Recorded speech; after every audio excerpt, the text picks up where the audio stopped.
Big TV భక్తి సమాచారం WhatsApp ఛానల్లో జాయిన్ అవ్వండి. అన్ని విశేషాలు ఎప్పటికప్పుడు తెలుసుకోండి. మామూలు రోజుల్లో ఉపవాసం ఉంటూ ఉంటారు. మరి శివరాత్రి అనేది చాలా ప్రత్యేకమైన రోజు కాబట్టి మరి ఆ రోజుకి మిగతా రోజుల్లో ఉండే ఉపవాసానికి మధ్య తేడా ఏంటండి అసలు? చాలా మంచి ప్రశ్న. అంటే చాలామంది తెలుసుకోవాల్సినటువంటి అంశం ఇది.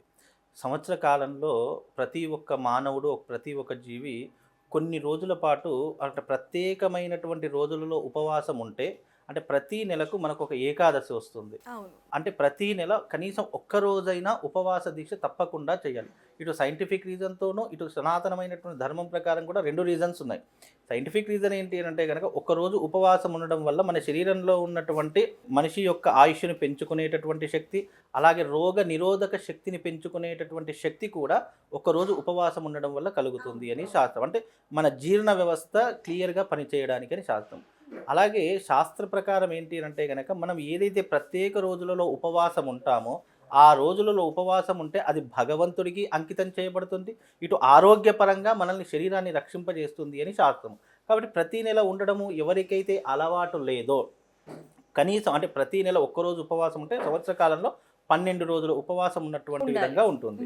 అలాగే ఎవరైతే ఈ ప్రతి నెల ఉపవాసం ఎవరైతే ఉండట్లేదో కనీసం మనము ఏ రోజు ఉపవాసం ఉన్నా లేకపోయినా ఒక వైకుంఠ ఏకాదశి రోజున, మహాశివరాత్రి రోజున ఈ 2 రోజులు ఉపవాసం ఉంటే సంవత్సర కాలం మొత్తం ఉపవాస దీక్ష చేస్తే ఎంతనైతే పుణ్యం వస్తుందో ఆ పుణ్యమంతా కూడా ఈ 2 రోజులలో మనం సంపాదించుకోవచ్చు అని శాస్త్రవచనం. అందుకే ఈ 2 రోజులు ఉపవాసం చేస్తే, ఎందుకంటే ఈ రోజున శివుడు కూడా ఏమీ తినకుండా ఉంటూ కేవలం భక్తులను కరుణించి కటాక్షించేటటువంటి సమయంలోనే ఉంటాడు. కాబట్టి ఈ రోజున ఉపవాస దీక్ష భగవంతుని ఎవరైతే దగ్గరగా ఉండి భగవన్నామస్మరణ చేస్తారో వాళ్లకు పుణ్యముతో పాటు వాళ్ళ యొక్క అంధకారాన్ని తొలగిస్తాడు. వాళ్ళకు అంధకారం అనేటటువంటి అజ్ఞానం ఎవరైతే జీవిస్తున్నారో వారందరికీ కూడా వెలుగుని ప్రసాదింపజేస్తాడు అనేటటువంటి. దీనికి చిన్న ఉదాహరణ ఏంటంటే మనకు శివరాత్రి అని ఎందుకు అన్నారు అని అంటే కనుక చీకటిలో ఉన్నటువంటి వ్యక్తికి ఏది వస్తువు ఏది వస్తువు కాదు అనేటటువంటి ఏమీ తెలియదు. అంటే కంటికి ఏది కూడా కనిపించదు. కాబట్టి కంటికి కనిపించకుండా చీకటిలో ఉండేటటువంటి వ్యక్తి ఎలాగైతే బ్రతుకుతున్నాడో వెలుగు అన్నదానికి అర్థం ఏమిటి అని అంటే కనుక ఒక చిన్న దీపము అని అర్థము. కాబట్టి ఆ చిన్న దీపం ఏమిటి అంటే భగవంతుని యొక్క ఆధ్యాత్మికత. అందుకే మనము లింగాలలో ఏ లింగం తీసుకున్నా జ్యోతిర్లింగము అని అంటుంటాం. ఎందుకు జ్యోతిర్లింగం అంటామంటే జ్యోతి అంటే ఏంటంటే ప్రకాశింపజేసేటటువంటిది అని అర్థం వస్తుంది, వెలుగునిచ్చేటటువంటిది, ప్రకాశవంతమైనటువంటిది అని అర్థం. అంటే ఎప్పుడైతే అంధకారంలో ఉన్నటువంటి భక్తుడు ఉన్నాడో వాణ్ణి జీవితంలో నుంచి ఆ అంధకారం నుంచి చెయ్యి పట్టి లాగేటటువంటి వాడు పరమశివుడు. కాబట్టి అంధకారంలో ఉన్నటువంటి జీవుణ్ణి కూడా పైకి లాగి వెలుగులోకి దింపేటటువంటి వాడు పరమశివుడు. అందుకే శివుణ్ణి జ్యోతిర్లింగము అని అంటూ ఉంటాము. అందుకే ఈ శివరాత్రి రోజున ఎవరైతే శివారాధన చేస్తారో వాడి అంధకారం అంతా కూడా తొలగిపోతుందని శాస్త్రవచనము. గురుగారు, మామూలుగా ఒక శివరాత్రికి అంటే ఈ శివరాత్రికి ఎవరైనా ఉపవాసం లేకపోతే మళ్ళీ వచ్చే శివరాత్రికి ఉపవాసం ఉండకూడదు, మళ్ళీ సోమవారం వస్తేనే పట్టాలి అంటూ కూడా కొంతమంది అంటూ ఉంటారు. అది వాస్తవమే అంటారా?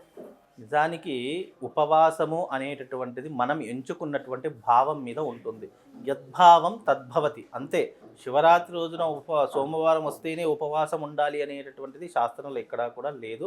అది మనం పెట్టుకున్నటువంటి ధర్మం. కొన్ని ధర్మాలు ఎలా ఉన్నాయి అని అంటే కనుక శాస్త్ర ప్రకారం చెప్పినటువంటి ప్రామాణికం ఒకటి ఉంటుంది, మనం పర్సనల్గా పెట్టుకున్నటువంటి ధర్మాలు కొన్ని ఉన్నాయి.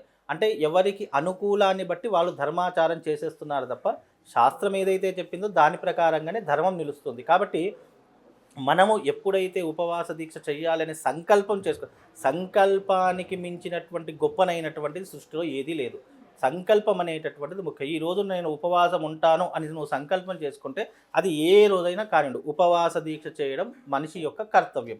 అంతేగాని నేను సోమవారం శివరాత్రి వస్తేనే ఉపవాసం ఉంటాను లేదా మిగతా రోజులు ఉంటేనే ఉపవాసం ఉంటాను అనేటటువంటి నియమాలు ఎప్పుడూ కూడా పెట్టుకోకండి. ఎందుకంటే మనము యూనివర్సల్కి ఎప్పుడూ కూడా అతీతమై ఉండే శక్తిని పొందాలి అని అంటే కనుక మనలో ఉన్నటువంటి దైవిక శక్తిని తెలుసుకోవాలి. అసలు ఆధ్యాత్మికత అంటే ఏంటి? ఇప్పుడు మరి ఏ శాస్త్రం తీసుకున్నా, ఎన్ని పురాణాలు తీసుకున్నా ఒక్కటే చిట్ట చివరకు ఫలశీర్షికలో ఒకటే చెప్తూ ఉంటారు. ఎప్పుడైతే భగవంతుని నువ్వు నమ్మడం మొదలు పెడతావో అప్పుడు నువ్వు నమ్మిందే శాస్త్రం అవుతుంది, నువ్వు చేసిందే ధర్మం అవుతుంది అని భగవంతుడు ప్రతి ఒక్క శాస్త్రం 18 పురాణాల్లో అదే ఉంటుంది, ఉపశీర్షికల్లో, అలాగే ప్రతి ఒక్క ఫలశ్రుతిలో కూడా ఇదే ఉంటుంది. నమ్మకమే నీ భగవంతుణ్ణి నిన్ను రక్షింపజేసేటటువంటిది అని అర్థం. కాబట్టి దానికి అలాంటి నియమం లేదు. ఈరోజు శివరాత్రి, ఇప్పుడు ఆదివారం శివరాత్రి వచ్చిందండి, ఆదివారం శివరాత్రి వచ్చింది కదా అని చెప్పి ఉపవాసం ఉండకుండా ఉండలేం కదా. ఆదివారం అంటే ఇంకా అందరు చాలా ఎక్కువగా తినేటటువంటి అవకాశాలే ఉంటాయి. కానీ ఆల్మోస్ట్ 90% శివరాత్రి వచ్చిందంటే కనుక చాలా మట్టుకు ఎవరు కూడా అందరూ కూడా ఉపవాస దీక్షలోనే ఉండేటటువంటి ఆచారం ఉంటుంది.